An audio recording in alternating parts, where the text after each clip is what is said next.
Ha? Kilala mo. Sige na, kumain ka na. Hindi ka pa kumakain. Ayun na, anak. Upo ka lang muna. Sandali lang. Tara na.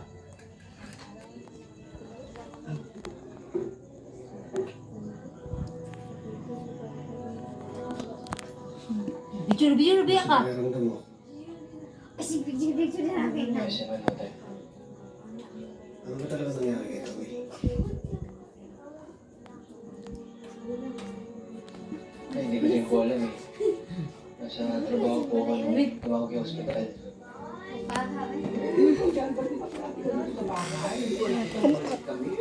Ha? Ano man? Diyos ko, ate lang ano. Wala, tumahimik ka. Ano? Sabi lang po ng doktor, may tao na nakit sa kanya.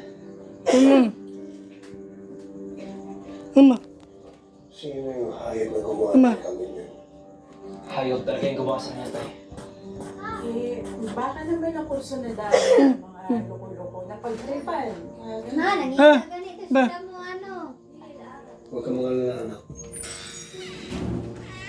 Gagawin kong lahat para malapit mo ang nangyari kay Kamil.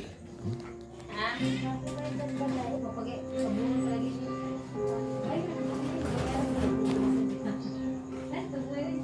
Salamat tayo. Ay po, Wala. pasok mo po sa trabaho. Oh, pasok ka ba? Kailan mo magpahit, ha? Bumuksa ka pa.